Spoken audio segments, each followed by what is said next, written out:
and run it. So I already made this video. Like, this video is supposed to be made already. It is August 12th, the 12th, the 12th day of August. And the energy of it, I made the video. And then the way I make these videos is like, obviously I've lived many August 12ths already.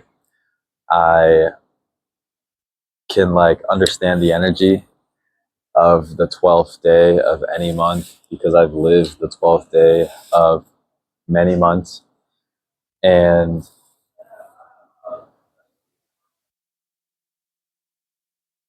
I can kind of like give my feel for the day, and what it represents and what it means. And usually that's really accurate. But I just had like a really amazing experience.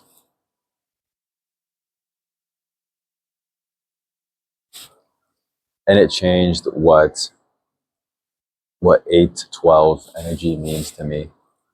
So 82 energy, we'll start with 82 energy, has always been like an energy of holding back, always been an energy of like restraint, of being limited in a way.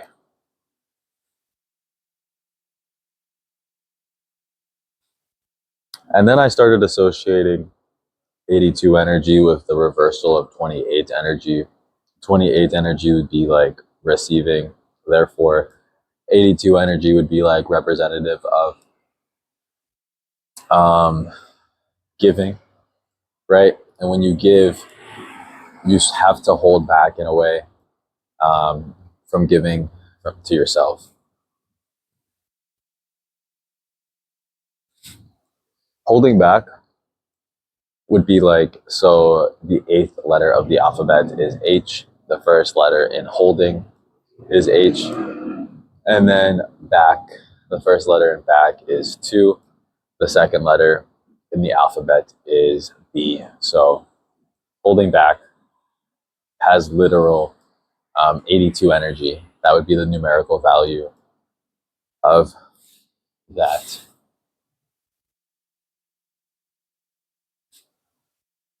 Filming this, for example, I'm filming this outside of a boot barn, which is 22 energy, BB, second letter of the alphabet, twice, 22 energy, master builder energy.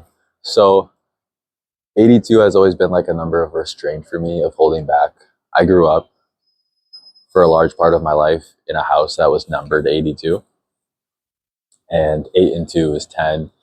10 is a number of resets. And I had to reset a lot in that house. The 812, which is today, the reversal of 812 would be 218. 218. 1 and 8 is 9, so 29. 29 has always been like a number of conflict. You think about like 2 fists like up in the air, like 2, 9. 9 looks like a bit of a boxing glove. And it's always been a number of conflict. Whenever I've seen 29, I've struggled with that. 2029 is the year of the rooster. And I had like a super big phobia of 29 just because of that as well. But also, yeah, a lot of conflict around that number for me. 2 and 9 would be like, 2 phonetically would be like TOO. 9 would be like a number of heat, a number of maximal heat. 9 being like the last number. So like when you turn a dial to 9, you're turning it to maximum. So like too much heat, a number of too much conflict, or two opposing forces confronting each other. 2 and 9 is also 11. 11 is like a super emotional number. So yeah, 2 or 812 would be the reversal, which would be 218, which would be the mirror. I mean, and then just today I had like an interaction with some very holy men. You know what swamis are? I met some swamis. Shiv, the first guest on this channel, introduced me to them. He invited me over his home, and it was a really big honor to meet these men and for Shiv to introduce me to them. It was very fulfilling. So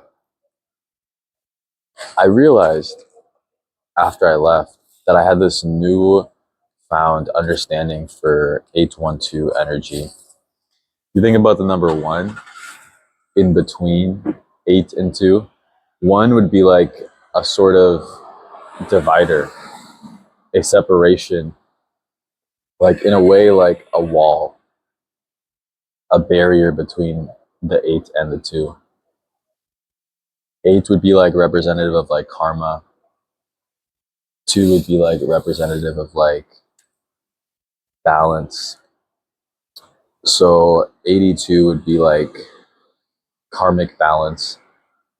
And then that one in between would be like a barrier between that, or like a separation, a division between your karma and your balance of your karma, or the division between eternity and separation of balance, negative karma and positive karma. The one is also representative of like new beginnings, or like a sword. Like a sword separates, a sword cuts. And I understand 812 better now.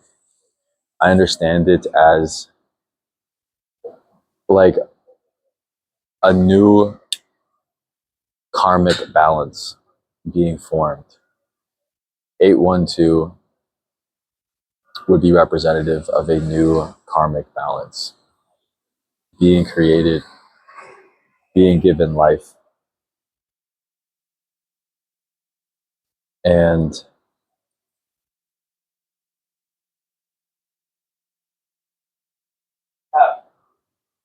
that's beautiful. So understanding that your karma and the balance of your karma comes in many stages, many separations occur between you and eternity. Many divisions exist between you and the most divine version of yourself. And it really is a part, a separation of yourself to understand your karma, to understand your evolution. 1 and 2 would be 3, 8 and 3 would be 11. 11 would be where you get to ultimately after mastering, or being in the process of mastering your karmic separation, separating your negative karma from your positive karma, your negative dharma and your positive dharma. I always wanted to evolve to 83, being locked into that 82 mindset, into that mindset of holding back, was always a big challenge for me. I felt like I was holding back for a long time, holding this back, holding my spirituality back and binding it in certain forms and releasing it in perhaps not the most positive karmic manner, which is beautiful in itself to say that, like manner, MANNER and MANOR,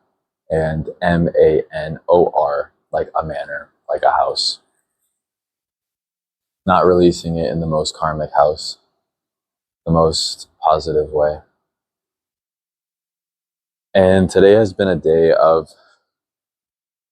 separation, a day of creating myself anew, and really understanding that that is useful for you as well too. Your karma, both negative and positive, cars driving by, which is appropriate, like the car, the chariot. You know, you are going to need to place yourself into a chariot, into a way of separating yourself from your negative karma, and sometimes even separating yourself from your positive karma, from the things that maybe you take too much credit over, and really believing that you are this divine being, one and all connected, but also all in one, separated from everything.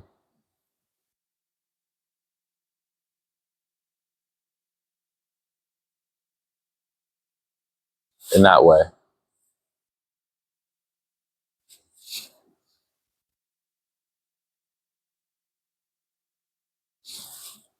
we will meet again in another video. Bye-bye.